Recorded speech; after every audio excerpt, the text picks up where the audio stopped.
The sauce-like substance ran down the front of his shirt that he was wearing and was coating the entirety of his left hand.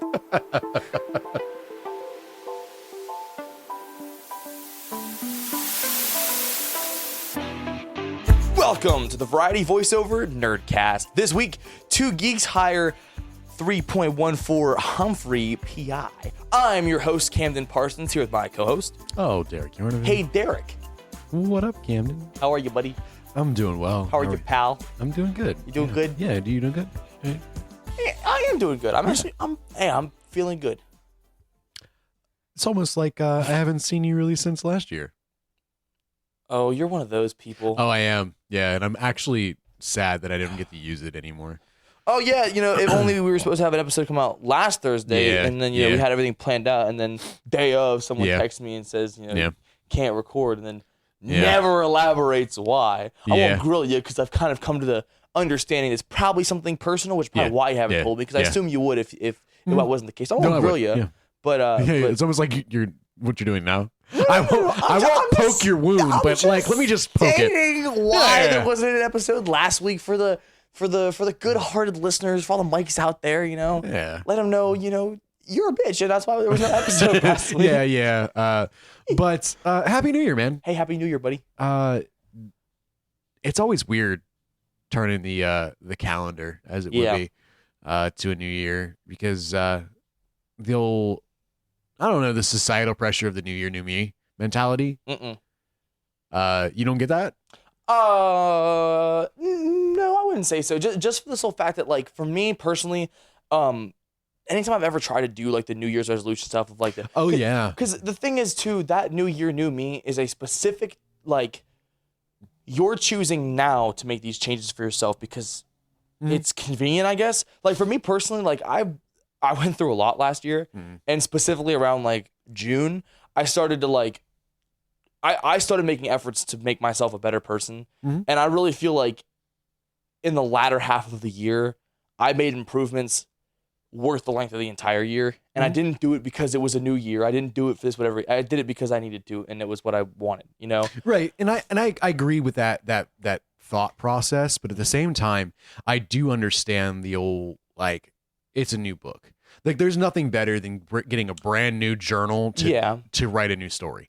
It's in that point where all of the pages are fresh and full of possibilities. I get that. Like it's not to the point that like you're gonna spend, the whole, I'm gonna be shitty until the end of the year and then I'm gonna be a good person. I know. I'm gonna get I did it on purpose. It's fine. Okay. I'm gonna be a good person. Okay. Okay. I think I kind of agree, but for me personally, like, I have spent my entire life up until like 2 or 3 years ago where my year did not necessarily revolve around the calendar. It revolved around school. So for me personally, like, that turn the page new book to me is August. I've always kind of felt like that like early autumn air at the end of summer, to me, that's the feeling of starting new. Okay, yeah. That makes sense. So like this doesn't feel like new beginnings for me. Like maybe to a degree, because like obviously beginning of the book 1/1/26, but like I said, I don't get those pressures. For me, what I like to do is it's not necessarily about goals per se, or not goals. Like the New Year, New Me thing, I feel like is just too broad. And even if you set specific resolutions, they also can be broad. Like, I'm going to start going to the gym more often. Okay, sure. You can go to the gym more often for a month, and technically you pass that, and then by February you're done with it. For me, I like to set specific goals. Last year, I specifically wanted to do the 12 video project, which I succeeded on, by the way. I did 12 videos for the length of 2025, and it was a lot of fun. I'd like to try to do that again. Okay. I've added a lot. Run it back. Let it ride. I've added a lot more stuff to my plate too, though. Yeah. We've talked on here before. In 2023, I did the album a day project, and I listened to a new album every single day for the length of that year. I'm doing that again. Oh. I've already listened to 7 albums. Okay. I'll breeze by very quickly. Would you like to hear what I've done so far? Yeah.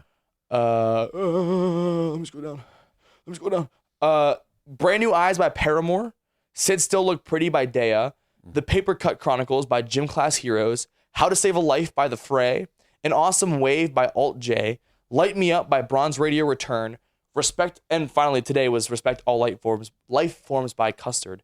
And since I'm doing that, I'd like to listen. I'm not gonna do like reviews and that for this. Like, I'll be like, oh, here's what I thought, whatever, because it's an entire week's worth. But I'd like to, when we now for moving forward for the year, like, come on, be like, here's what I listened to this week. And Okay, that's cool. Paramore is a wild decision for the first album. I made a list and put it all on a wheel.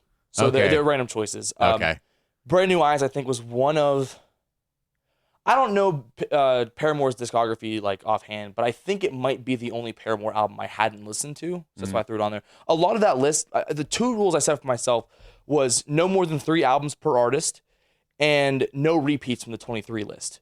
Which kind of sucks because in the 23 list, I did put in a lot of stuff I already knew I liked for the sake of like palate cleansers. So if I listen to like crap, I know I have like 21 Pilots or Big Time Rush or something like that at the end of the week, right? So a lot of my palate cleansers were in the 23 list and I can't use them this year. Thankfully, like something like 21 Pilots, like I think we had Vessel, Blurry Face, and Trench that year. So I got to put in Clancy and Breach both came out 24, 25. So that wasn't after we were done with the project. And we didn't have self-titled, so I put that one in there as well. So I still have some stuff I'm throwing in there, but technically the list isn't even complete yet. So if you have any recommendations, I still need like 100 more. Oh, so you have 265? Roughly. Yeah. I think I'm on 226 right now. Okay. So, wow, that's interesting. I mean, that's a good way to go about it. I mean, obviously giving recommendations I'll have to understand what you have there already. I mean, I can give you recommendations. They might not stick. That's fine. Just like the part of this project too is also expanding my taste because I kind of know what I like. And part of this is also just listening to maybe full albums of stuff I already know, or like I know 1 or 2 songs off it. But like I know you listen to a lot of stuff that I don't. Like I can't guarantee that I would like it, but I'd be willing to give it a shot for the sake of the project. Even on Arcadia by Sleep Token.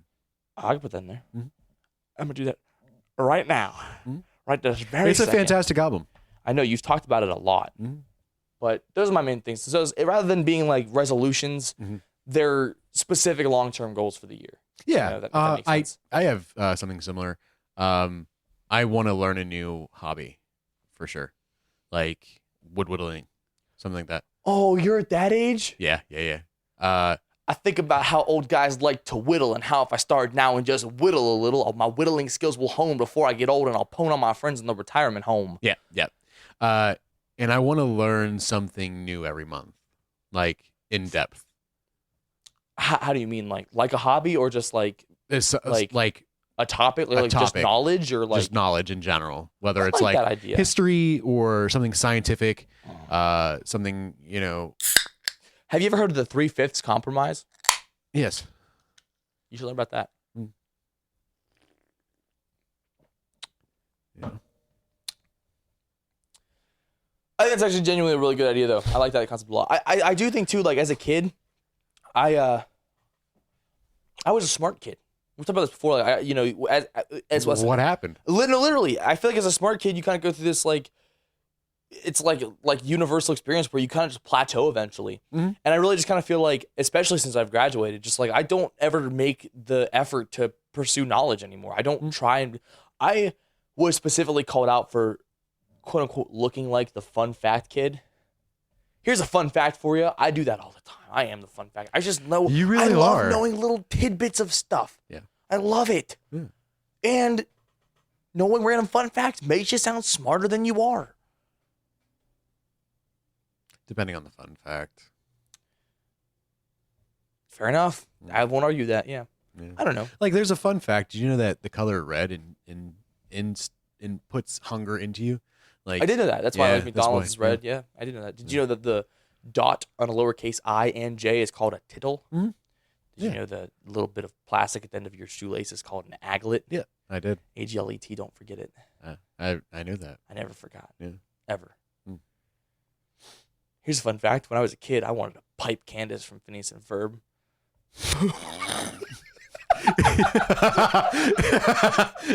Camden, you wouldn't be able to beat that out of me. What do you mean? That's why it's a fun fact. Well, we're definitely having fun. Anyway, what nerd shit have you done this past 2 weeks? Read a lot of comics. Yeah. Read a lot of comics. Hey, here's the thing I was going to tell you that I said I wish wait for the show. I finally finished Tokyo Ghoul. Hell yeah. What'd you think? Finally finished Tokyo. Gotta be honest with you, man. That whole last season felt so disjointed. Yeah. The whole first half, he was like, I don't remember what his name was, but he was like a different guy because he got like memory loss or whatever. And I was like, this is kind of dumb. I want Kaneki back. And then by the time they had developed new Kaneki enough, I was like, okay, I like this version of the character. Where they're going with this? Boom, he's Kaneki again. And then after he's Kaneki again, the whole thing just kind of falls apart. Like I love the characters. I think they rushed the whole thing, especially the love story with him and I'm blanking on her name. Yeah. I'm blanking on her name. What's her name? Look it up. No, I gotta know it. I have to know it right now. What is it? Toka. Why are you trying to touch your back scratcher? Stop trying to touch me with your back scratcher. Her name is Toka. I like Toka a lot. I think that she's one of those times, I've talked on here before.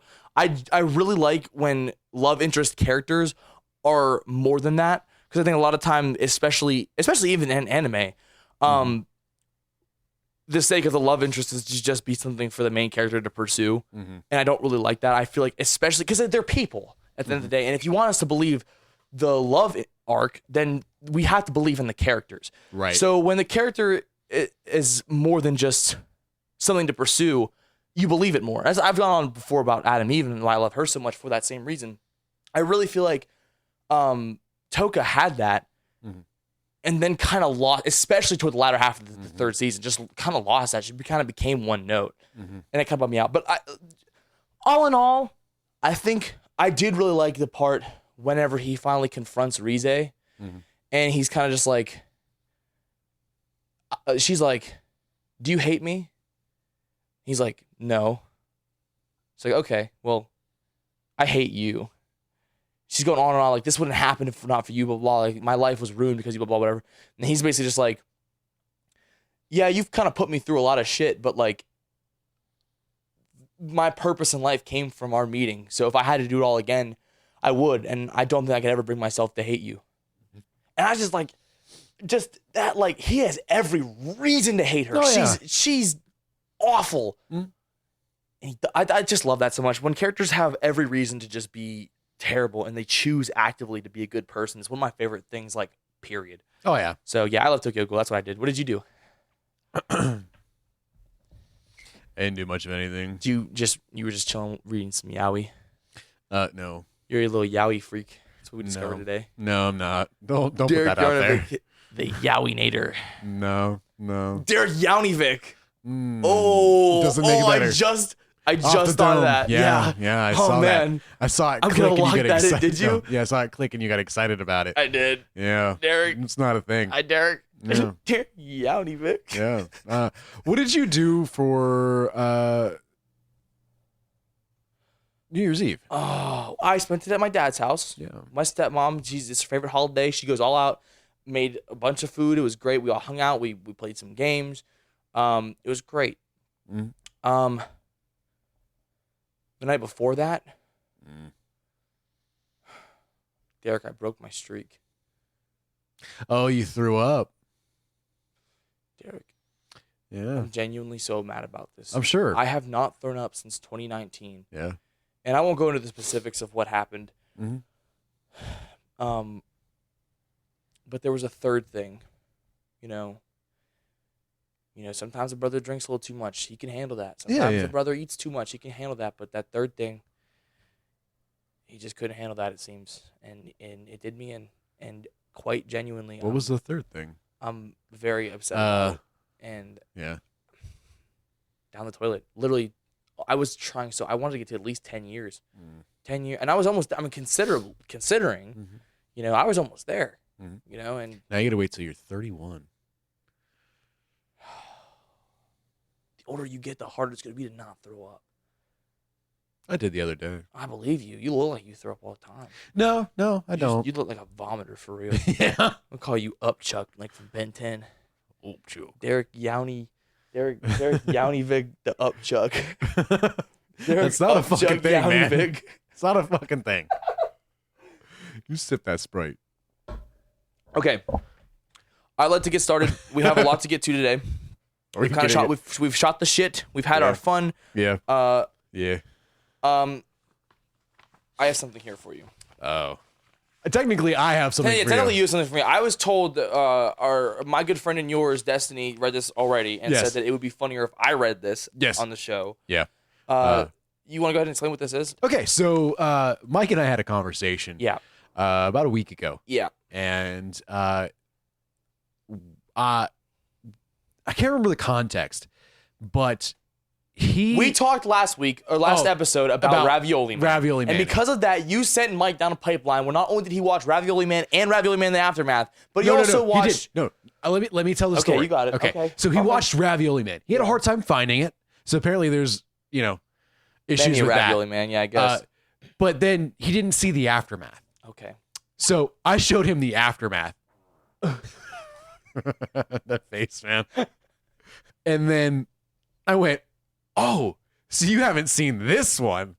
And I showed him Sausage Man, and he was dumbfounded. He was like, "How does he learn that he could do that?" That's a great question. Actually, I have no idea how I learned how to do that. So for the people at home, Sausage Man. Yeah. Did it come before or after? I believe Sausage Man is after. Okay.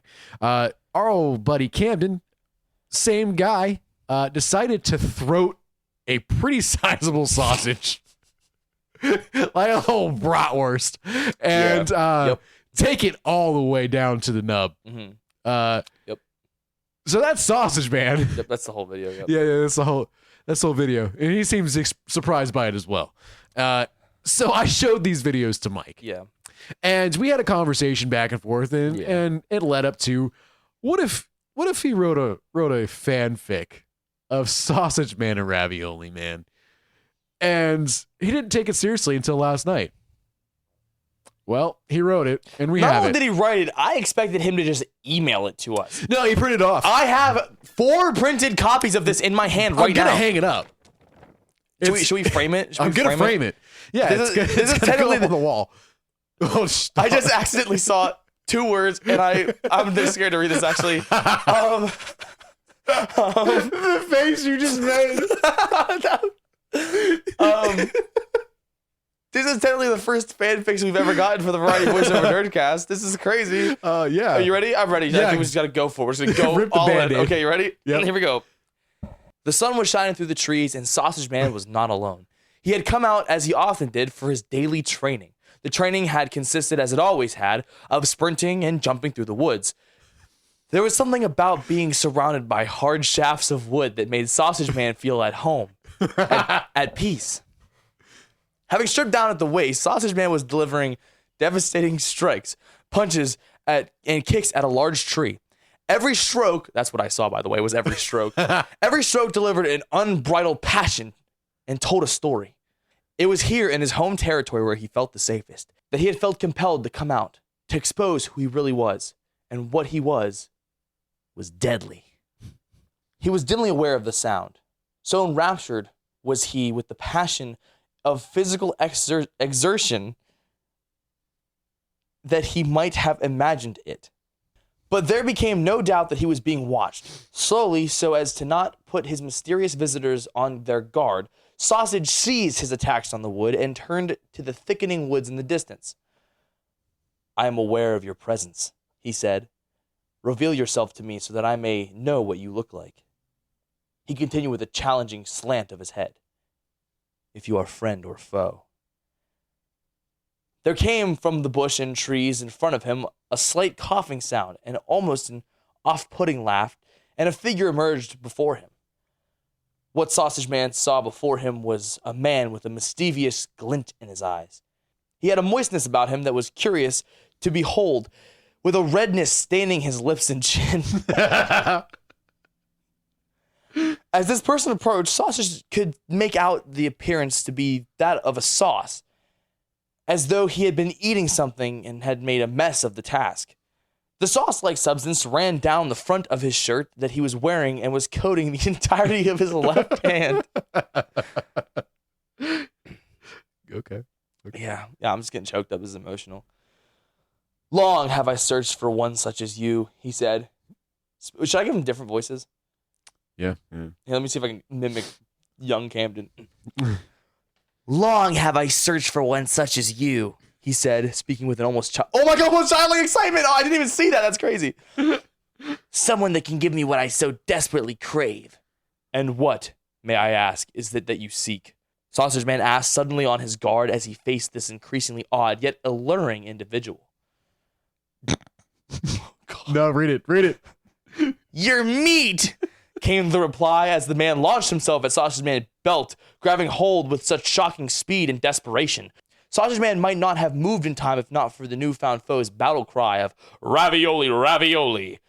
Sausage Man jumped back and upward into the trees from one shaft of wood to another, putting distance between him and his ravenous foe. Coming to rest on the branch high above, Sausage Man looked at the target of his failed attack, his waist pouch that contained his meat. I must warn you against this course of action, friend. I possess no average-sized sausage. He grinned. No one can take it as deep as I. Remember when this show was about nerd shit? Reaching down, Sausage Man undid his zipper and reached inside. And then savoring the moment as the strange man below him, looking up transfixed, Sausage Man pulled out the meat of the other man. The meat the other man professed to crave.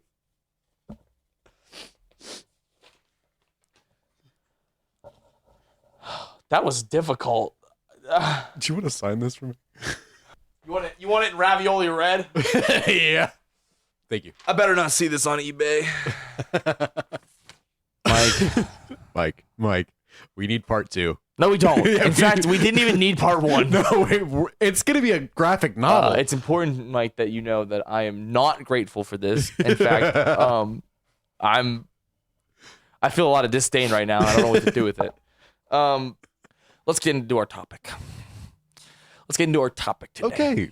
Well, I'm glad we brushed over Ravioli Man, and I like the idea of the fight sequence that was about to start. Didn't really sound like fighting. About to start. Yeah. He pulled out the other sausage he wouldn't craved. Anyway. Yeah. I had an idea. Mm-hmm. I guess we can say we're using this because that's what we're talking about, but Ravioli Man, Sausage Man, naming conventions that are typically found within superheroes. Derek, would you like to go visit the outside?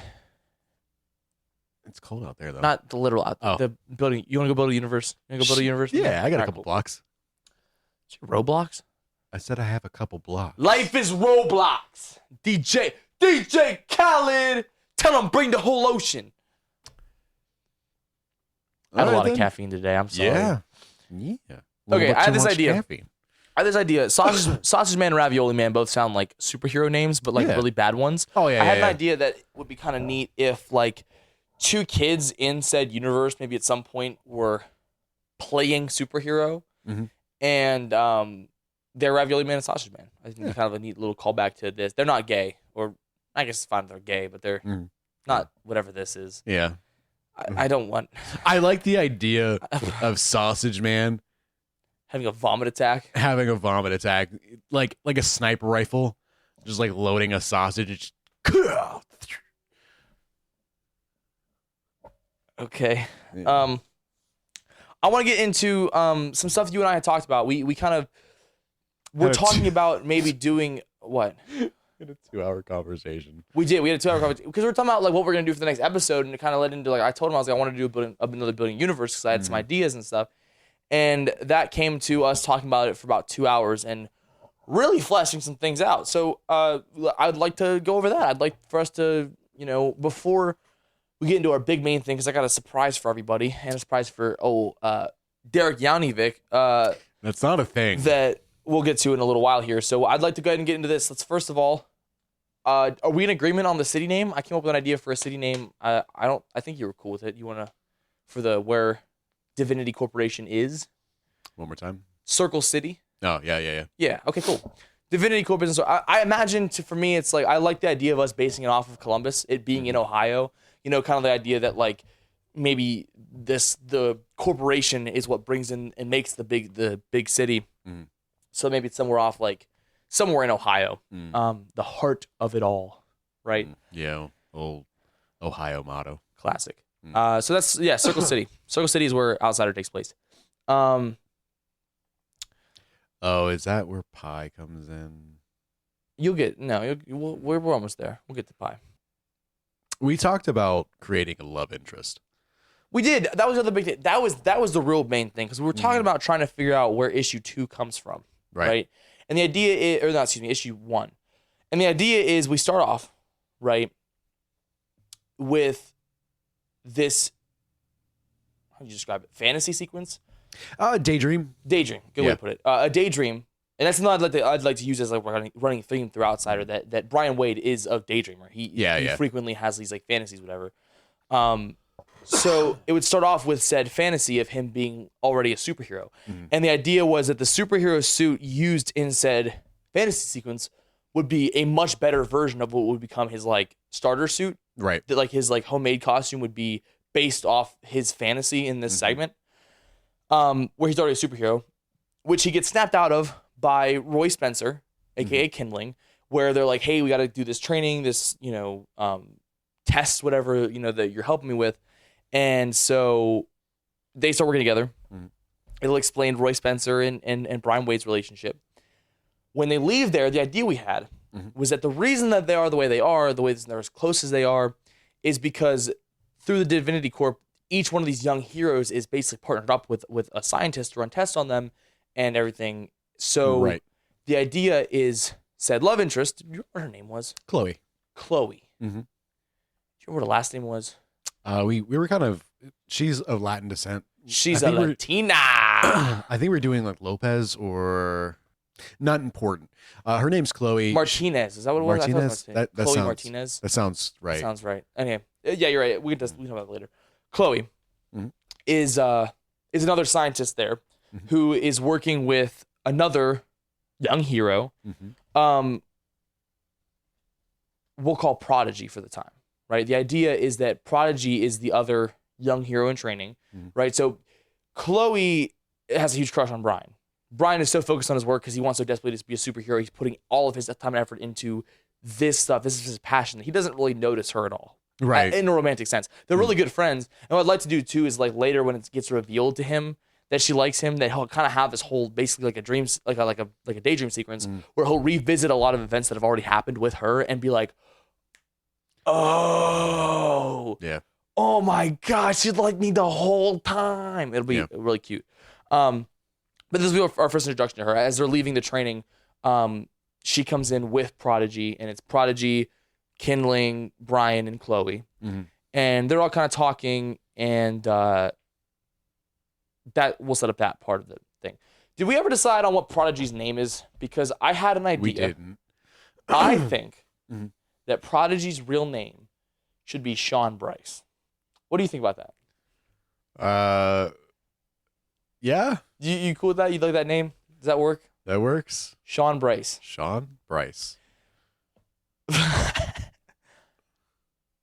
Sean is in love with Chloe. Yeah, like he's still a child, so he has that like childhood crush kind of thing. And that is what builds the disdain. Obviously, there's other reasons, but that is he's gonna be a little bit older. He's not like, because Kindling's like 14, I think, versus I think Sean's gonna be close to like 16, 17. I think we said 17. But yeah, so but Chloe's closer to Brian's age, maybe a little bit younger even.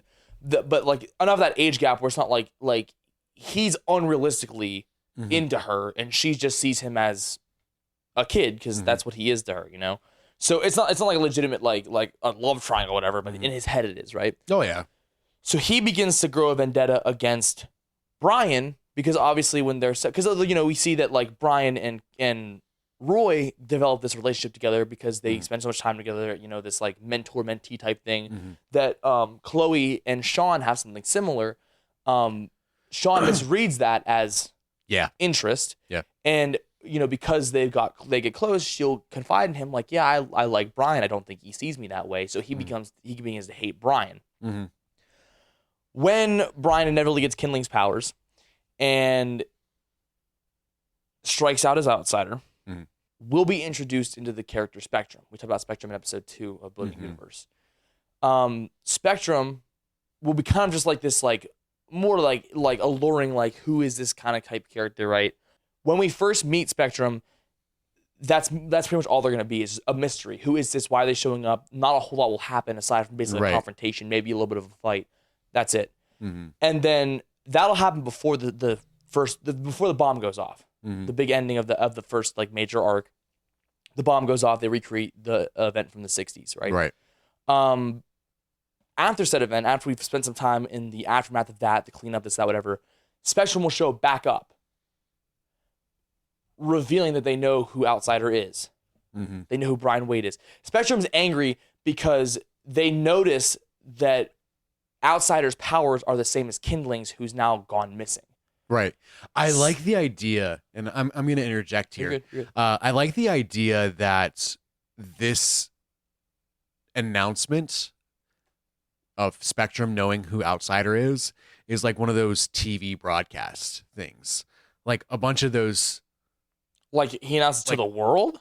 Announces it to the city. I mean, it could be a local broadcast. Oh, but okay. having it in those bits where it's like I know who you are. You need to reveal yourself for who you are. I don't hate that idea. I don't want his identity to be revealed. No, I don't want his identity to be revealed either. We'll get into this in a second. But Insider, who we've talked about in the second episode, it has changed person and purpose.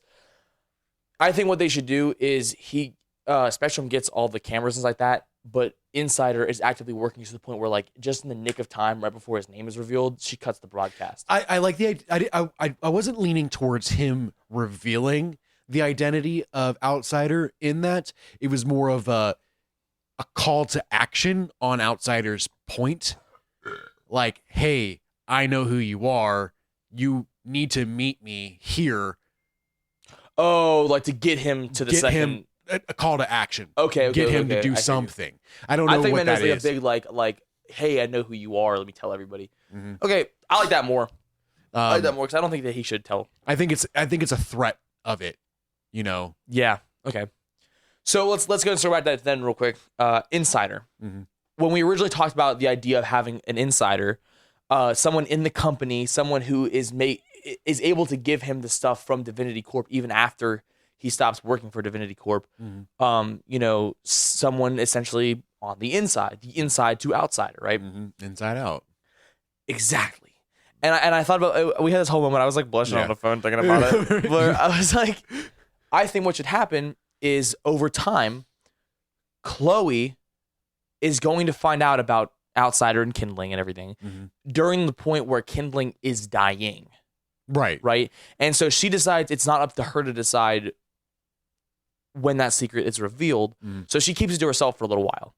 And then as Outsider becomes Outsider, and Brian kind of starts to go on this like spiral basically of like, my friend is dead. I've been burdened with these powers that I thought I wanted, but like, this is more of a curse to me than I thought it was going to be type thing. And Chloe obviously sees the fact that like, they work together very closely. Yeah. And she knows that Brian wouldn't steal Kindling's powers. Yeah. Like it's not like a, well, because here's the thing too. They're working basically in the same way in the same field. So the stuff that we talked about before about Brian being the one who zaps the powers, they're probably trying to do those types of experiments with everyone. Obviously, it would only work with Outside. We'll think of some reason why like it only works for him, and that's that event of that happens. But they're all basically working on like, how do we zap these? How do we understand these powers? How do we take them? How do we move them? This, that, whatever. But they don't know it. That's kind of the whole point of that operation is that they're basically, the scientists think they're doing good, and what the actual purpose of their experiments are unknown to them, right? So Chloe would be part of that too. So she'd probably understand that, be like, oh my, like maybe, I don't know. She'd understand. But yeah, so point is she would reveal that she knows, and then they'd work together. Basically, like, the opposite of where Brian was always discontent with, just sitting in a chair and being from the sideline trying to help the superheroes, whatever. That's exactly what Chloe wants. She wants to be his essentially guy in the chair. She would basically be the oracle for outsider, hence insider. And then we talk about this idea of like the whole like they have this cute little like tag like they fist bump and like inside out. Yeah, that's us, like blue and gold, inside out. Yeah, and I like the idea, and I think it's been done a bunch of different times to various degrees of success with the oracle of it all. Whether it's the Flash and his old team, mostly from the TV show. Buddy, that's my team. Pretty impatient. Now they're waiting on me. This might be the furthest we've reached. Now move it up. It's a breach. Yeah. Anyway, but basically, I like the idea of having that, and Chloe being that goofy putting on a costume to sit down in a chair would be. Oh, I didn't think about that. That would be cool. But yeah, that's basically that. Chloe was the big addition. Was we said a love interest because that was kind of what we went for too. Was just like. I was kind of like, we haven't talked about this at all. Like, is that something we're gonna have? And if so, like, what's her role gonna be? Like how like. And I like the idea we have where she's not just like we said before. Like, I don't like just something for the character to achieve. In fact, for him, it's not even really something he's thinking about until kind of later. And maybe we have some arc where maybe like by the time she reveals it, like he kind of thinks that he misses it and this opportunity, whatever. Like we could delve into the actual like love aspect of it. But I like that we've developed kind of her more as a person first, of just like she's dorky. She's kind of like she's a big like science geek, obviously being a scientist and all. I feel like she's a very passionate person. I like the idea of the Sean later on going in and basically so Chloe and Brian. Brian has no clue. Chloe proceed, right? Thinks not interested. Sean feeding information like if he was blah blah blah blah blah. Oh, if he wanted to, he would. Exactly. And then on top of that, that love story progresses where she kind of gets up the nerve, and as Sean's threatening Brian's identity, Sean goes to Chloe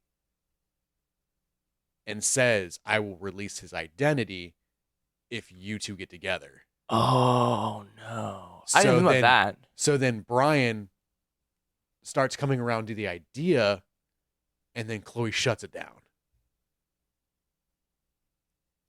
Creates tension. Yeah, I kind of like that. We could work with that. I think that's something that we'll have to flesh out like later, but I like the idea of that a lot. Here's the other big thing too, and this I think will be our big pivot into the other big surprise, right? How is Spectrum? Oh, Spectrum, I don't know if we said this at all yet. Spectrum is Sean. Yes. The idea is that, when Kindling dies, obviously because of this whole facility thing, being that Brian and Chloe are so close, Sean and Roy become pretty close. So whenever Roy eventually dies, he kind of loses his shit.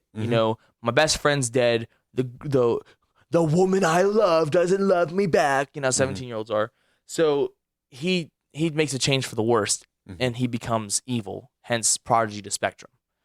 Prodigy in reference to whenever originally creating the character, I had suggested Prodigy as one of the names. I thought that was kind of a neat little throwback. I think between the first meeting where it's just random guy, Spectrum shows up, villain of the week, they fight, whatever, gone. In between that and their broadcast appearance, we'll call it, we'll have this little somewhere in that mix between point A, point B. We'll have an interaction with Spectrum going to somebody to try and help them figure it out. Because they're not like a genius character. They're not going to be able to put it. So they need help from somebody who can investigate for them. A PI. Derek, I'd like to introduce you to what I'd like to be the newest original character of the Outsider universe. Okay. Rip Humphrey. Rip PI. Humphrey. Yep. PI. Rip Humphrey. Yep.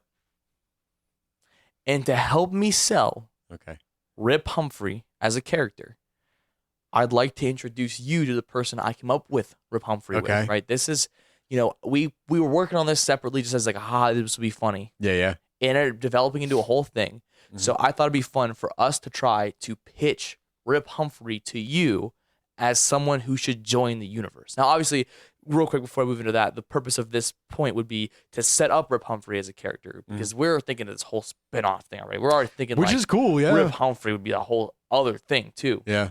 But Rip Humphrey would be a character that would show up regularly in Outsider, right? And that's who he goes to find that information. Rip Humphrey is a private eye who goes and figures out that Brian is Outsider. And I'd like to think that initially they're kind of perceived as like villain character because they help the villain find it out, but he's not a villain. He just got paid to investigate. Yeah, he just so likes he's kind money. of this like almost neutral force that I'd like to think that even Brian goes and works with it at points, right? He goes where the money is. Yeah. So I'd like to now introduce to you Pookie! Hi. Dude, I don't think you quite realize how much of a mythical figure you are here on the Variety voiceover because I've seen 0 episodes of this show. I know. Which is wild because we put a hard line in where we're like, if you want to be part of the show, you got to watch at least one episode. I did make that line. Yeah. And then you But this just is erased different. it. This is different because we're pitching. This is a pitch. This isn't like a special guest who wants to be on the show. They actively told me they didn't want to be on. Well, I kind of had to that's convince them to do this. I thank you for confirming. This feels like a Step Brothers pitch going on. Either way, it feels like the interview, and I am the interviewer, and you guys are in tuxedos. Yeah, so Pookie, I've just laid down the hard line that, Rip Humphrey is a PI. That's basically all I've done so far because I was catching him up on the Outsider lore, right? Where Should I know that? no, this is something me and him have talked about. Okay. What's his name? Spectrum goes and they need a PI to go find out who Outsider's secret identity is, and they go to Rip Humphrey, who is it'll be his first appearance. We just briefly get this glimpse into this Hanging out. character, right? So now, Pookie, where does Rip Humphrey's story start? It doesn't chronologically. It doesn't start in 2025, which is of course where Outsider takes place. It starts where in 1967. Okay. What's the significance of 1967? Cool year. Yeah. Yeah. Yeah. 6-7. Yeah. Oh, Well, good. oh my God! good Look music. at that. Did you just 1967? 6-7. Oh my God. Yeah. That's I just great. wanted an excuse to put Jimi Hendrix songs in that we can't license. Oh, so true. Well, I was thinking about the Beatles. We're thinking about boobs. Yeah. I love how you didn't get to see this, but I did. He went, looked down to the left, smiled, and went, "Yeah." Typical. I got boobs on the mind, I guess. Sorry, eh? So, Okay. so Pookie, I'm just gonna start spitballing. You feel free to jump in at any point. You add what you've got. I feel like you got to add. Ready? Okay. Yeah. 1967. A big Good part year. of this too that we decided is we needed to come up with when the first bomb goes off. Yeah. We had talked about this a little bit because I said the whole point with Rip Humphrey is that this is something that takes place within the same universe. That doesn't necessarily have to be alongside Outsider. So it's like Outsider's up there with the flying capes and stuff, whatever. Rip Humphrey does not have any powers. He's just a guy. Okay. We got to understand 60 years, though. Yes, we'll get to that. Okay. Rip Humphrey was born in 1940. Rip Humphrey is 27 years fuck. old. Yeah. Yeah. Yeah. I can't imagine being 27 years old. Yeah, that's so old. Could So- you imagine being like, what if he was old. older than that, dude? No, Actually, Outsider's older than that. Outsider's like what, 31? Yeah. What we Yeah. said? Yeah. Go ahead. Careful if you cough too hard, you might throw out your back, buddy. Shut up, bitch. Okay. He runs this private investigator service, right? Okay. Yeah. And he has been working on a case following this woman. What was her real name? Beverly Kim? I think so. Yeah. Beverly That's what we Kim, settled on. who is the quote unquote the master at this dojo, right? And she has this like character name that she goes by, Bev Bowstaff, because she fights in the martial arts, whatever. But the martial arts dojo that she works for is actually a secret money laundering scheme, a drug front, maybe even, right? Okay. And so Rip Humphrey's been investigating her, but the bomb drops, and we, this is greater outsider stuff. This is something I'd like you to either agree, disagree on, we can work from here. The bomb drops in 1966. The bomb of 66. Yes. The bomb drops in 1966. The way that I think the bomb works is it basically releases a virus that if you have a genetic disposition to, you develop powers from. I think that it should spread. Throughout the original run of Rip Humphrey, we'll watch the bomb spread. Okay. The central point, I think, should be in New Mexico. We even looked at this geographically. There's a bunch of desert in New Mexico. Mm-hmm. The bomb is dropped at a testing facility in New Mexico. Rip Humphrey takes place at the bottom of Colorado, right? Okay. I think did we come up with a name for where we wanted to take place? I think we were brainstorming something. I don't think we settled on it. I thought we had a name. It doesn't matter. Point is, it takes place in the city here, right? It's not important. Rip Humphrey is from Colorado.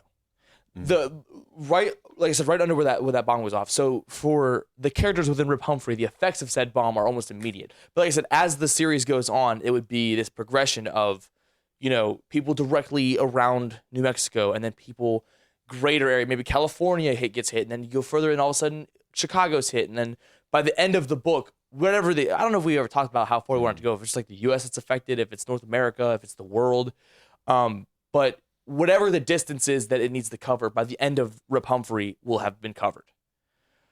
Can I interject? Yes. I like the idea of the bomb and it spreading. Mm-hmm. What do you think about the idea that those who are closer to the bomb received a more concentrated so they're virus, more powerful? That they're more powerful? Ooh. And that's where a lot of people who in the corporation, Divinity Corp, originate from. And that's why there's the lesser beings towards like the end. And that's one of the reasons they want to drop a new bomb in Circle City. To get a further concentration, basically cover the whole U.S. To get more of a like concentrated, more powerful city. And that's where they want to drop the bomb on, so that they have more powerful heroes there. And then obviously it trickles out and stuff like that. But I like the idea of, say New York City versus, the Colorado area. Yeah. They only get like city level stuff. They get like like one power versus like people in like Arizona got like Superman abilities basically versus someone in like North Carolina got basically like just firepower. And we could establish that it's and the way that it spreads is the virus splits into multiples. So in the area that is concentrated, the virus can only affect so many people. So it's not like million people around the area. That's why I want to lock in on the genetic disposition thing. You have to be genetically available for it to affect you that way. Otherwise, nothing happens. That's why Rip Humphrey's not affected. Rip Humphrey has no powers, even though he's like right next to the edge of where the bomb went off. Mm-hmm. It would be like you have to be open to it, right? Your body would have to be able to take it in. I do like which I think is why we talked about it gets less and less per generation, because if it's a virus, your body would build up a tolerance to it. Right. Which is a good idea. I just think the creating more of a have to have the genetic disposition for it, and then B,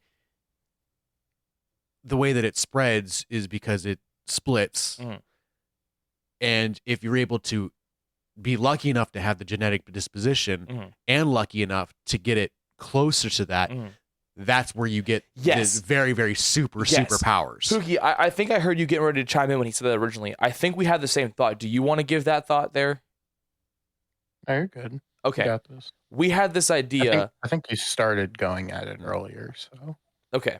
We had this idea that essentially our universe's version of like Superman would be introduced in this book, because obviously with the bomb going off here, this is the first generation of heroes. Yeah. That we keep talking about. That's going to be a huge deal in Outsider. Mm-hmm. We're going to actually see them rise and become a thing in Rip Humphrey, right?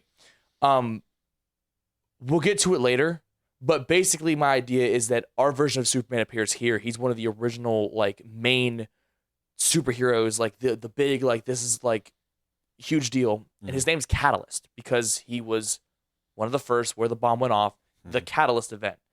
He's Catalyst. I think it's the name of our Superman. How do you feel about that? I like it. Okay, cool. I'm gonna circle back in here. Rip Humphrey. In Rip Humphrey and Humphrey PI. I don't know, offices, I guess. There's 3 people working on these cases. He has this secretary / like analyst. Her name is Elizabeth Green. What did we decide? Because we originally were talking about making her a love interest, but I feel like by the end of it, we decided that's not really what the role she was going to play was. I think we settled more so on she's later a point of tension, more so like a point of conflict later on. Yeah, but I don't remember why. Like, it was she like...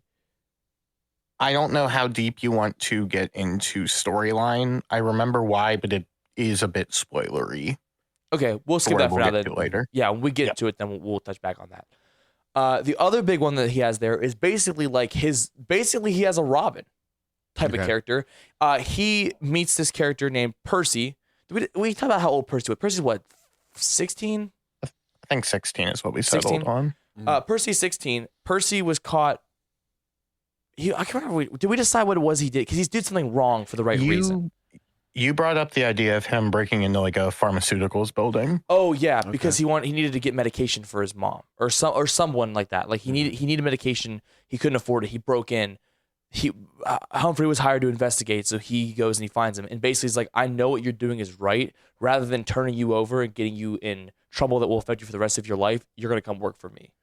What if, and to give a little bit more depth, I like that. I love that idea. What if we give a little bit more depth into it, where he's with the wrong crowd, they do this, he is with them to get the medicine, he's not doing it on his own, they steal like narcotics, they steal crazy stuff while he steals like antibiotics and stuff like that. And that's where, he's able to trace it back and get a little bit more into that. I think it just brings more depth into, I'm just going in to steal for myself. I don't hate that idea, but it's not for himself. That's what I'm saying. He does the wrong thing for the right reason. Technically, it's still for himself because he wants to save someone. Sure. You'll understand why in a little bit here, but I don't think this character would run with a crowd like that in general. Okay. I like that idea though, that maybe that could be like a mini story that happens later, like, per issue type thing, where like maybe Humphrey's investigating something and he kind of takes a different look at it because Percy's like, I understand why this is happening, whatever, because like I understand, doing this bad thing for this reason, whatever. I like that idea of the kid running with a bad group thing. I don't think it fits for Percy. You'll understand why in a little bit. So Percy's basically his ward, right? So Percy and Rip Humphrey are investigating Bev Bostaff. Bev Bostaff did get powers. And since then, it's made the investigation more difficult because he's trying to... he was already investigating her before that bomb went off. But since then, she's gone basically from just like drug lord that he can't prove to one of the first versions of a supervillain. Not supervillain. I think it's kind of this gradual thing where she goes from like, villain of the week to like kind of serious threat. Okay. And that would be the first volume of Humphrey. Is kind of that progression of like the overarching story would be his investigation of Bev Bostaff. Okay. Right. I do like the idea of where like Bev Bostaff was under the radar and was doing things a lot more secretive, but once they got the powers, they became sloppy because they didn't feel like they needed to do the precautions that they used to. I don't think we ever decided what the powers were. Did we decide the powers? I jokingly brought up like being able to craft a form of like just bow staffs, like manipulation. of that degree, but that's fucking dumb. So I don't think it should be that. Fair enough. It reminds me of like the hero from My Hero Academia that can manifest things as long as yeah, I was as just long as kind they of know thinking the- is like type of kind of like a like a creation power. yeah. But my first thought is like that sounds kind of cracked, especially for a character like Bev Bostaff, who's kind of more of like a jokey character. Mm. My other thought was like maybe hard light type stuff, kind of like Green Lantern, but that's kind of what we're already doing with Spectrum. I don't really know if I want another character to have such a similar power My- set. I like the idea of the creation, but because we're establishing the fact that this bomb has gone off feel- close to them, so that they gotta have a pretty substantial. No, you're power. right. You're right. What were you gonna say, Pookie? Well, two things. Wouldn't create abilities based upon creation make more sense for a character named Catalyst? Oh, I guess it would, but that's Yeah. we haven't. Well, when we get to him, we'll discuss that power six. I don't think we ever really came up with anything for it. That might be a good idea for that. We pretty much just wrote in Superman surrogate, essentially. Pretty much, yeah. But what I was gonna say initially is my immediate thought with Bev Bostaff, everything being already martial arts related, something in that background, maybe just I mean, honestly, just like agility could work. My mind instantly went to like earth manipulation a bit, but that seems a bit overpowered. Well, we're going overpowered. I think that Especially, yeah, To because if we are create- going to go with that route, that if you're closer to the bomb, the more powerful you are, she would be very powerful. what about like what is it? The power like foresight, where Oh, like quick glimpses into the future. quick glimpses into the future. Like Bardock. Kind of. I can't remember. It's a Greek god that can do that. I couldn't tell you. That has like. Could the Mormon god do that? You better bet your bottom dollar he could. I think it's Hermes. Hermes. You don't even know, fake fan. Yeah, fake fan of the Greeks. I know Mormon God's name. It's Mormon God. That's him. That's yep. That's your guy. Yep, that's him. That's your man. The goat himself. Hashtag. I think the Mormon god listens to Astro Lounge. by Smash Mouth. Absolutely. Yeah, I'd venture as far as say Mormon God listens to Smash Mouth. Surprisingly solid album. I think Mormon God's favorite Smash Mouth song though isn't on Astro Lounge. I feel like he's someone who messes heavy with Walking on the Sun. As one should. That's a banger. That is a banger. Certified banger. Why does it take so long for you to look up who the Mormon God, who the Greek god is, who can see the future? Just too fucking funny. Heimdall. Oh, Heimdall is Heimdall. not Greek. He's Norse. But either way, has the idea of like foresight. I imagine like creating a character that has the martial arts background that they already have, has the foresight and super strength of some kind. Like I wasn't thinking strength. I was thinking I agree with Pookie with the idea of agility. My first thought was kind of like if foresight's their main thing, maybe they have a minor version of like super speed. They're like they're not like flash fast, but they're faster than the average person. Right. I got a really good call. Yeah. Derek's gonna know this. You will not know this. Okay. I think a really good power set would be adjacent to Hit from Dragon Ball Super with like the I forget what it's called, but how I would describe this is essentially they can see up to like 5 seconds in the future and are able to like adjust because of that. Yeah. And that's the foresight of it all. Yeah. I like that idea. Yeah. So we want to agree to that then, that they have foresight and some minor version of super speed. Yeah. Obviously. That seems good. Cool. Yeah. It's not too overpowered either. And it's another way that you can kind of keep the detective character guessing is if they can literally see into the future, they can guess what he's going to do and completely reroute his investigation. Ooh, true. Yeah. I like that a lot. Even if it is just 5 to 10 seconds, that could be enough to like, he's going to walk into this room. I'm going to deadbolt the door. Also, the martial artist of it all allows them to still keep a combative fight with someone who's, stronger because they can use a bow staff in the obviously force times speed, acceleration, math. That would still allow for a pretty hefty hit. But yeah, that's the basic overarching. So the idea is that Rip Humphrey takes place over the course of 3 collections. That's basically the majority of what the first one is. I think the idea, and let me know if I missed any points here, Pookie, but I think the idea is that the first one basically rides out through 67. As the year goes on, Correct. as the investigation continues, we start to learn that Percy was also affected by the bomb. Percy is developing powers. Okay. Throughout the book, I don't think he ever really develops enough to the point where it's like particularly super useful, maybe until like the very end. But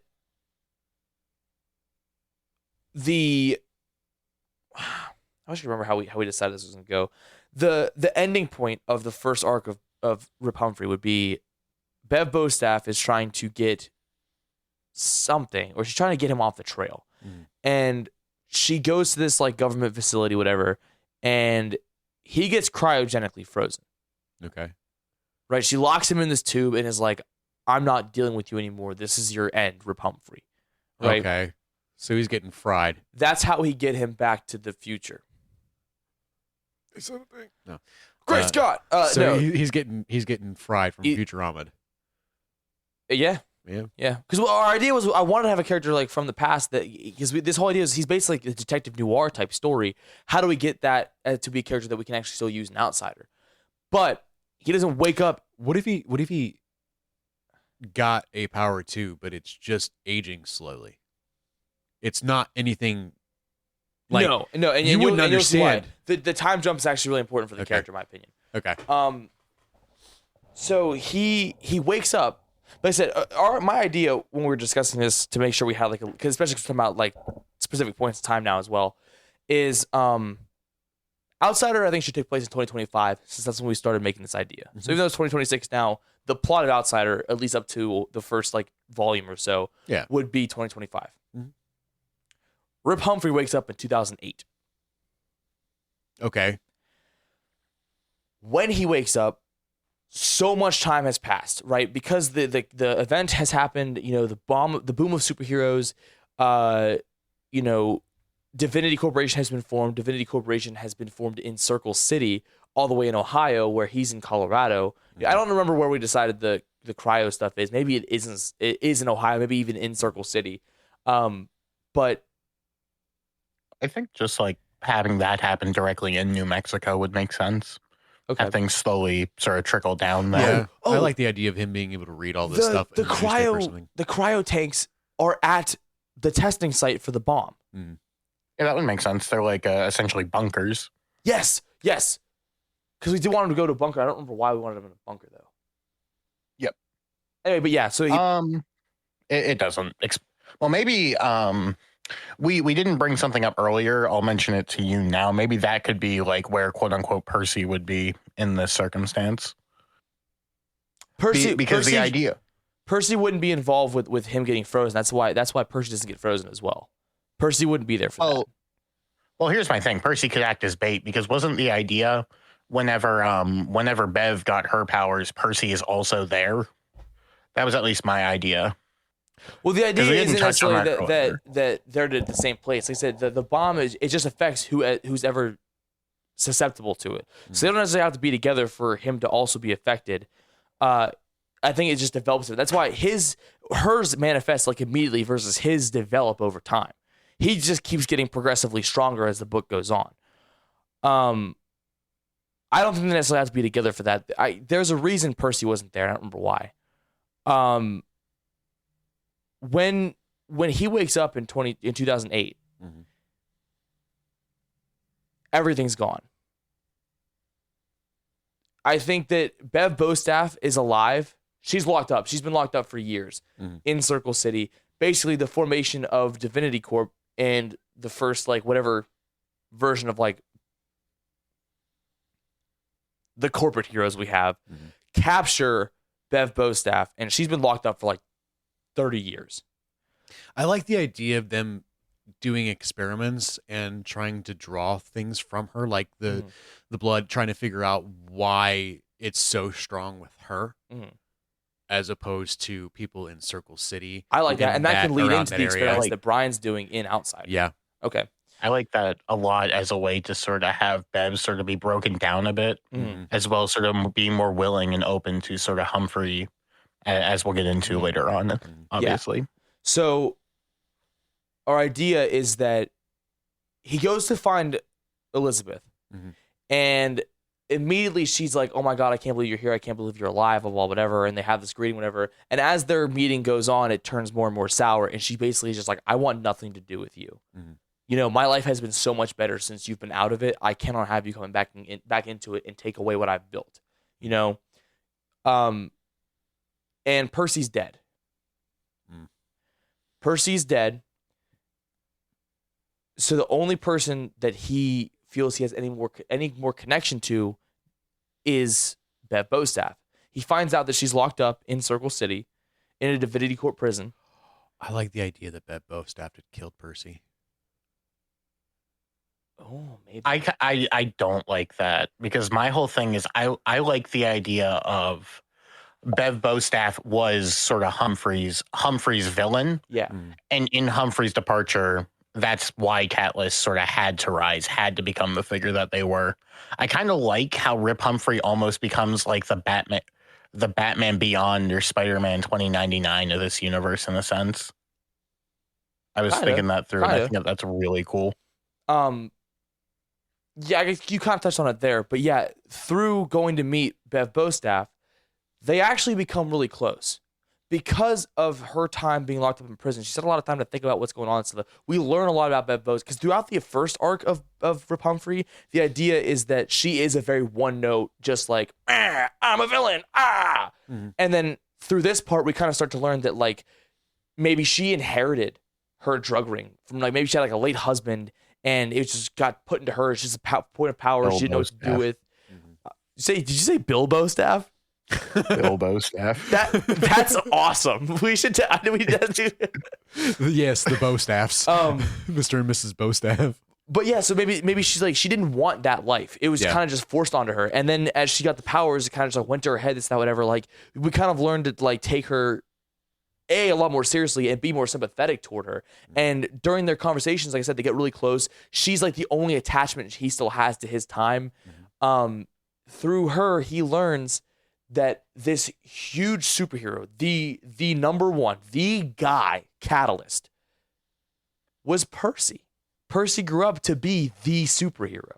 Okay.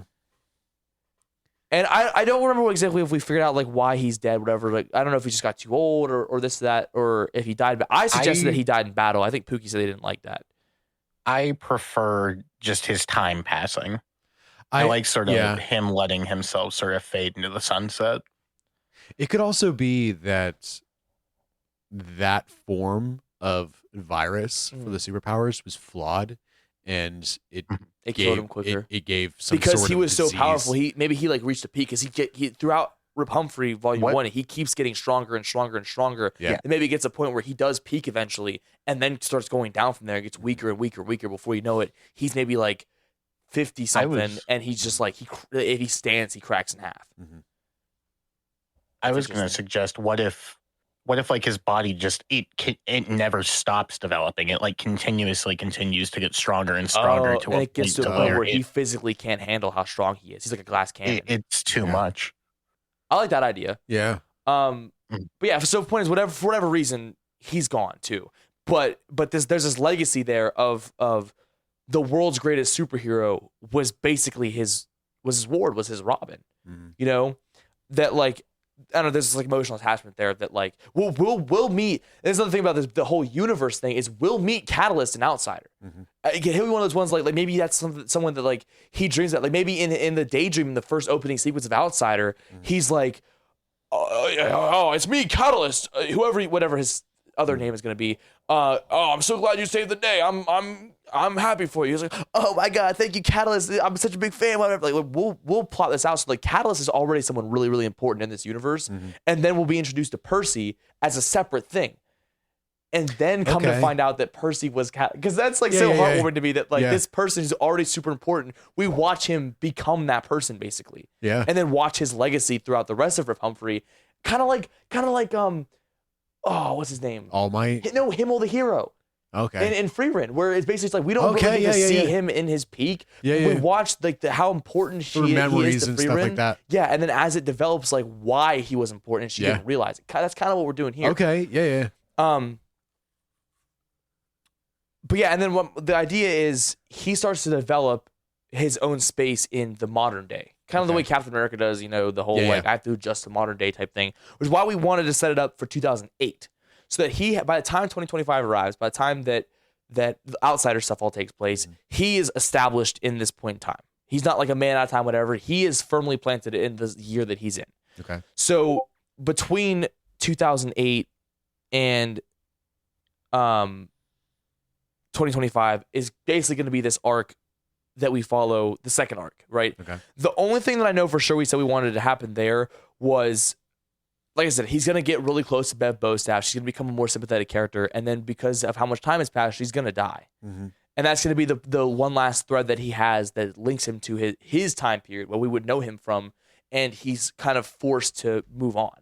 And then from there, I think he does kind of become this more stoic character of just like, everything I have is gone. I have to devote myself to my work because this is all I have. And he reestablishes himself in Circle City, because that's where he was spending all of his time, because that's where Bev Bostaff was captured.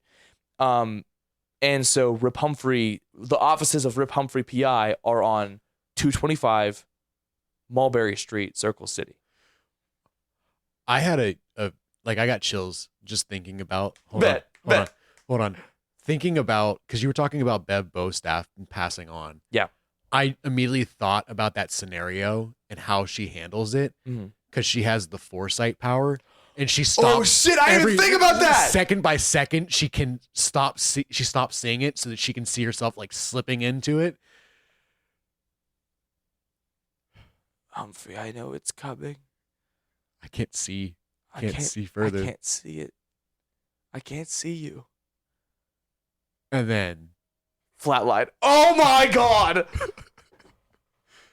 Absolute cinema. Oh my, that's actually. Oh my god. Sorry, I went on a cinematic. No, I see the vision. I'm capturing it, dude. That's crazy. That's a good idea. Oh, okay. But yeah, so we haven't fully plotted out that's arc 2. Yeah. It's about the 3 different arcs. Arc 3 would basically be the outsider stuff, where you know, 1 is Prime, 2 is finding his footing, and by 3, it'll be more of an attachment piece to Outsider, where it takes place during the day, where he, while we're following Outsider of the more like, he's got these powers and it's the superpower stuff, the Rip Humphrey stuff would be more grounded. We're not following people who are flying through the sky. We're following people who, their car got jacked. Things like that, like that. Rip Humphrey's a private eye, and I said that's what we'll come up with some other overarching thing where maybe there's a mystery to be solved. He's a PI, but that's, I think, the overarching. Have I missed anything, Pookie? That's, I think, the overall launch of Rip Humphrey PI. I think that's a solid. I like it. Solid bit of information. It just gets me so more excited about the universe that we're building. That's what I'm saying, and that's what I love so much about this idea is the fact that, what's even really funny now that we've all said all this wonderful, cool, lay down the groundwork. Do you want to know where the idea from Rip Humphrey came from? What? Okay. 6-7. So I was supposed to headline the Warp Tour. That is correct. That was the joke, that I was supposed to headline the Warp Tour, and my manager Humphrey was gonna get me there, but then he died. So we were like, "Oh my God, rest in peace." Yeah, he put out a hit. He killed the Humphrey. So like, "Oh my God, rest in peace, Rip Humphrey, Rip Humphrey." And they were like, "Dude, Rip Humphrey kind of sounds like a cool name." And then I was like, "What about Rip Humphrey PI?" And then we started riff-raffing off each other, and that's where all that came from. Okay. My dead manager who's supposed to get me on the Warp Tour. Okay, I like the idea of like there's a poster for Warp Tour on like something. Oh, there should be. What if it all culminates at the 2025 Warp Tour reunion? Oh my God! Yes, whatever the big arc is. The series ends at a Fall Out Boy concert. That would actually be so cool. I would really like the idea of like, I don't know how that how the music stuff works in like comic medium. Like, you can mention that stuff. Like, we could obviously with it take place just make like a shitty parody.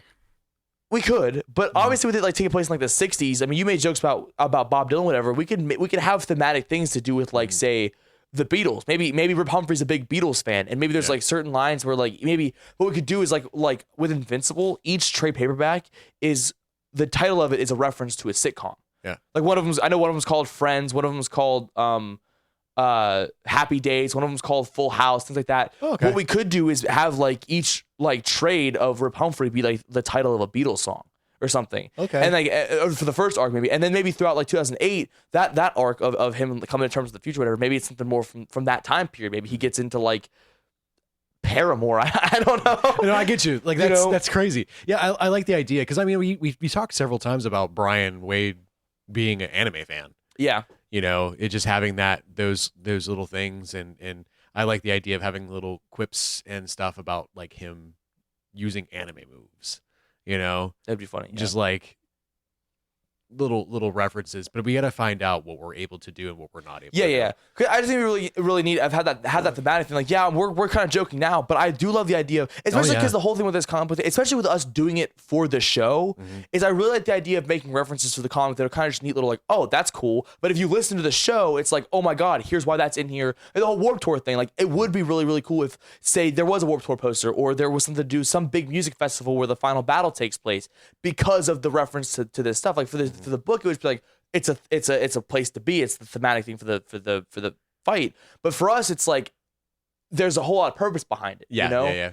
There's little inside jokes around things, and I love those stuff. Exactly. Yeah. I love that so stuff. I really would like the thematic of just like, yeah, maybe he is a big music guy. Maybe that's like how he focuses and helps him do the investigations is he listens to specific music. And so during like the 60s arc, he's What does he look like? Does he have like headphones around his neck? We never thought about that, have we? He's just kind of a dude. What if like he has like obviously I don't know He's hanging out in the like 67 was the form of consuming audio. But I like the idea of having like a little thing where he's like, oh my god, 2025 or 2008 even. I mean that was probably like iPods and Zunes. Yeah. I think he would be in love with an iPod. Zune. I had a Zune. No, you didn't. Yes, Yeah, I he did. He did. We talked about this recently. Yeah. I had a Zune.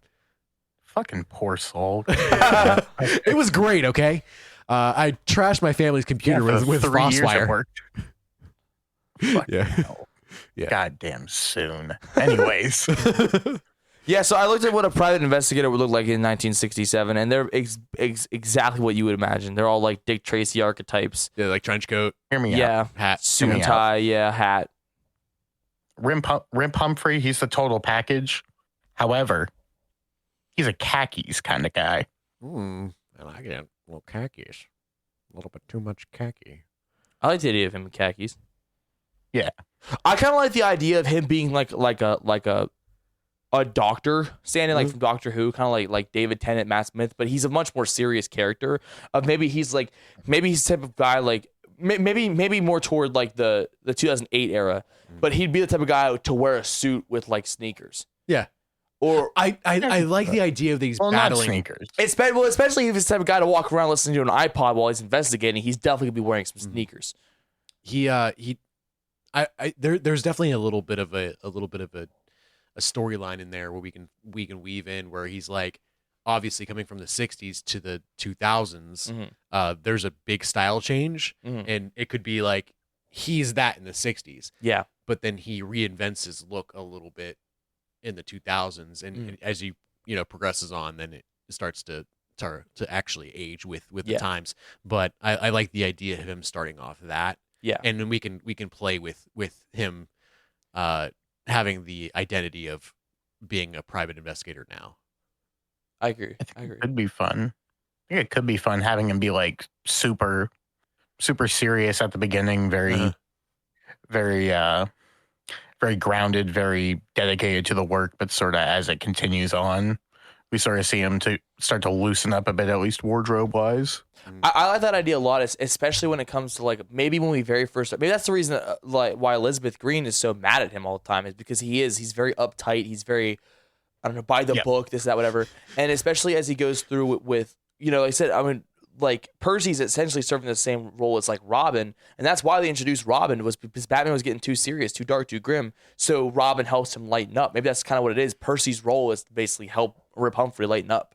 Which is awesome because I really want to say this real quick. Okay. So he would have went from the 60s, okay, 67, going strong. He would have came up in the 2008, where Taylor Swift was the top selling artist of the year. Oh God, Rip Humphrey's a Swiftie. AC/DC, Lil Wayne, Coldplay, and Metallica. Those were the top selling artists.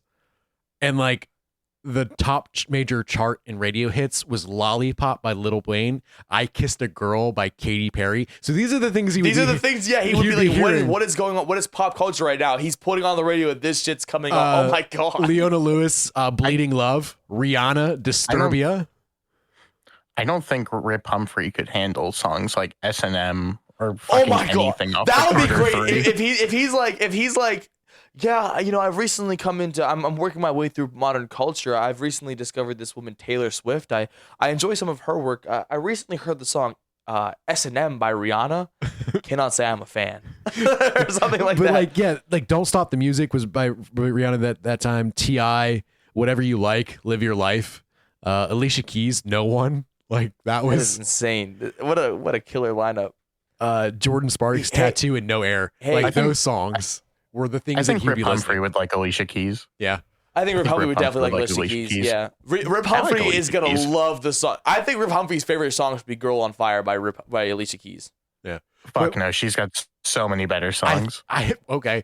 I think we're losing the plot. I think that at this point, the idea of him coming into Taylor Swift being the #1 artist of the year would be a really fun thing to write. That would be a really good way to end an issue. Like maybe he's going, because we've always, by that point, by the 2008 arc, he would have already very well established that he's a big music guy. That maybe he asked, maybe in his first visit with Bev Bostaff, he asked like, who's popular? Who's like, what type of music's here right now? And she, and maybe he walks out with a Zune, and he's like, Taylor Swift, ... And then that's how that issue ends. I like the idea of someone introducing him. He still has the stuff.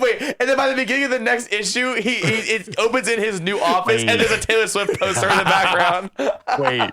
Wait, no, I have a better. Not Taylor Swift, Black Eyed Peas. No, I was gonna think that too, because I was thinking, we're only a couple years away from what's that one song? I Got a Feeling. Yeah. But like the way that I thought that he would approach it is like trying to get someone. He's on a case. Yeah. And he asks someone passing by for their headphones and their Zune or whatever. So he can focus. On something that happened. And he puts the headphones in and it's our song is Slam Screen Door. It's something like that. He is able to borrow it from someone in the area or on the case. That might be a good idea. And then puts it in thinking that it's going to be a shock. I figured it out. Figured it out. Okay. What is it? Arc 2 is gonna have, you know, standard coming of age arc. Bev Bostaff had a kid, right? They're pissed. Do you want to know how Rip Humphrey's gonna find out about this? How? He's on his Zune. He's looking for songs. He finds one specific one. Drops a J. Train. Tell me. Oh. Wait, are you implying that Bev Bostaff's child is Pat from Train? It's not even fucking remotely what I was trying to say. Derek, am I crazy, or did it sound like he's like he discovers that Bev has a child because it's the lead singer of Train? The idea Tell is me, did you sail across? Yeah, they sailed away so that they wouldn't be traced back to Bev Bostaff. It ends on the Eiffel Tower, just like season 2 of The Sweet Life on Deck. Poor Cody. Bro, what? Oh my god, deep cuts here at the Variety voiceover. This is insane. Insane in the membrane. Jesus. All right. Okay, so here's the thing. I think the problem is we waited far too long to do another Building Universe episode. We had so much material.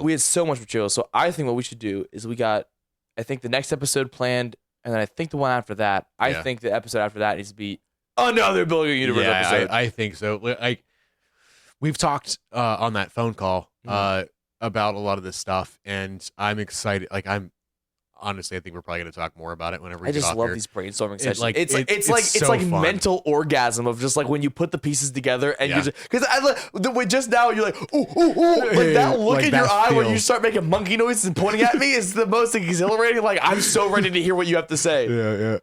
And it's just so exciting because like I tried to talk to Destiny about this a couple days ago, and I really need a visual representation of all of this.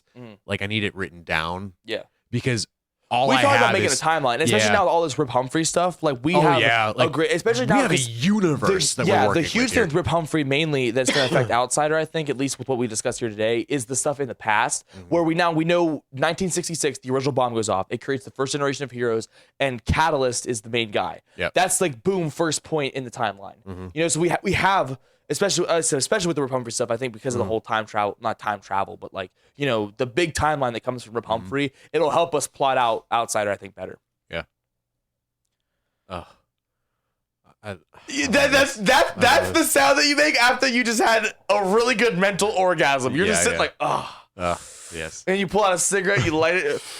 I don't even smoke. I don't even smoke. It's just so good. I feel like I gotta have one. This is candy, actually. Yeah. Oh, alrighty. Well, I think that we built the universe pretty well, I agree. and I think that it's time I give you your challenge because we didn't have a challenge last week. Yeah. We kind of technically the week before that, and then last week, you know, we're All not. right. Yeah. Go ahead. Either way, I feel like I want to challenge you, and I've been wanting to challenge you since last time because this is kind of like a paired up challenge from the last one. I want you to watch the first 5 episodes of Bleach 1,000-Year Blood War. Okay. Okay. You were introduced to Ichigo, Rukia in the original Bleach. You didn't get to a lot of the other characters. Chad. Chad. I love You Chad. love Chad. But Pookie, do you know about Chad from Bleach? Know about the bottle of bleach? Oh, yeah. Fair enough. Either way, I want you to watch the 5 episodes of Bleach 1,000-Year Blood War. I bet. It's fantastic. One of the best animes I've ever watched. I think a lot of it has to do with nostalgia for me. You're not going to get a lot of the shock value, and I'm not going to spoil it too much. When are you getting back on Battle Brawlers? That's on the list. Shit. Not. I don't want to lie. But basically, the shock value that you're going to get, and I'm not going to spoil it, but it's going to be a fun watch, and I want you to be prepared for it. Bet. I have a choice for you. Okay? A choice, you say. I have 2 books here. Okay? This is The Ultimates, Okay. Volume 1, Fix the World, by, I believe it's Dennis Camp is his name. He's also the same guy who did Martian Manhunter, Absolute Martian Manhunter, I just found out. Okay. I was just going to give you this. But then it occurred to me, I also have this. This is called Ultimate Invasion. This is basically the precursor to the Ultimate Universe. And a lot of what happens in here happens because of what happens in here. Okay. This is not essential reading. Okay. They'll explain this in here. But I want to give you the choice. If you choose to just read Ultimates, you just have Ultimates. If you choose to read Ultimate Invasion, I'm going to give you Ultimates next week. I want that one. You want Invasion? Yeah. Cool. I want to get a little bit more of the story. Very good. Then you get Ultimate Invasion this week. Next week, I'll give you the Ultimates Volume 1. You're welcome. All right. Challenge out of the way. Universe built. Derek Yowie-Vic. I believe it is time up. I'm not to Yowie-Vic. roll for ending.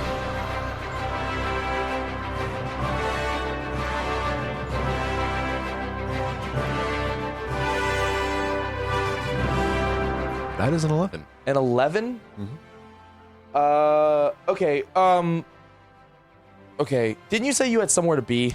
I think so. Yeah. Okay. Yeah. Then I know what 11 is. I can go ahead and run the outro now. If you want to just go ahead and go. Yeah. I'm gonna read this outro real quick, and then I gotta talk to Poopy. Poopy. I gotta talk to Pookie about something. Okay. Yeah. So, You go ahead and you go ahead and leave, Doug. You Okay. get ready to do what you gotta do. Yeah. Thank you for listening to the Variety Voiceover. That's all for this week. In the meantime, you can check us out on Spotify, Apple Podcasts, and YouTube. While on YouTube, you can check out Comeback Kid Films for video projects. You can also email us to be part of the show at varietyvoiceoverpod@gmail.com. Unless you're Mike and you have more Sausage Man, Ravioli Man fan fiction, don't bother. Oh, there's gonna be so much more. Please stop. I'm sorry, I'm not. Go here. away. But as for now, Get to work. this voice is over. Derek, get out of here, man. Get out. Go. Okay. All right. Pookie, you still there? Yeah. So do you remember what today is? Is there something significant? Yes. Remember, I'm setting you up on that blind date. I got a friend I wanted you to meet. Oh, fucking hell. Okay. Yeah. How did I end up agreeing to this again? I don't remember. We were pretty drunk when we had this conversation. I just, Fucking hell. we already made plans and arrangements. It's a friend of mine. You haven't met them yet. I think that you guys are gonna click really well.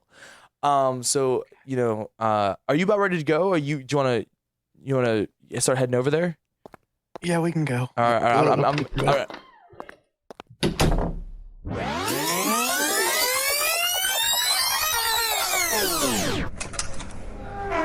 Wow, what a nice and lovely this restaurant is fancy. Everyone's giving me a weird look. I gotta stop yelling.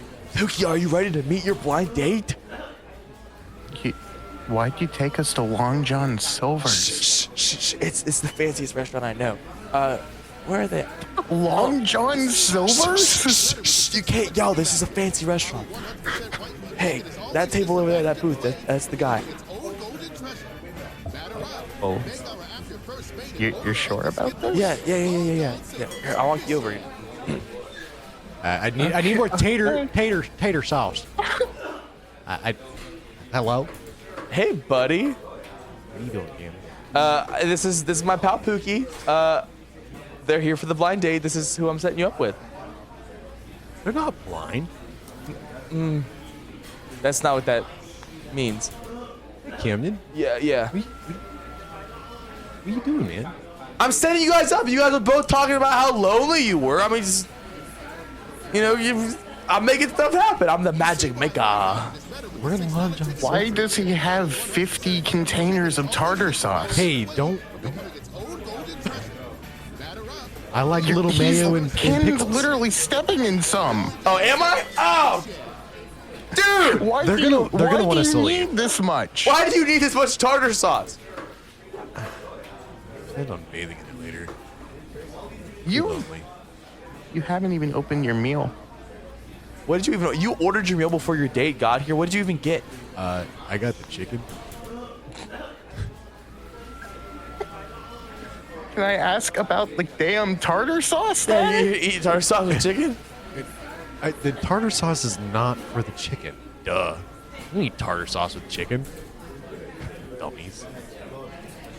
Hamden, Yeah. let's go to Wendy's All instead. right. Bet.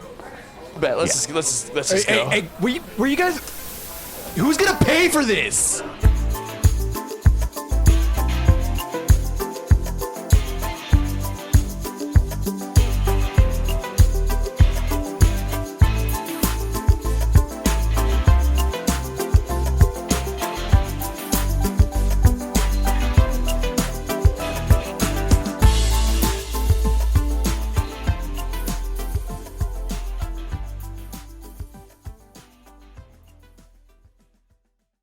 Wait, I just remembered something. What did you remember? Big pork. You're big pork. No, I'm not. Big right. pork. He doesn't want to be big pork. Why don't you want to be big pork? This is a segment now. Fuck you. Fuck your ending. Big pork. That is an 11. you were just gonna try and skim over big pork. Yeah. 11 pounds of pork? You're 11 pounds of. Oh, that's a Yeah, it big is. pork. Big pork. That's a lot. That's one hell of a roast. Yeah. Badumts.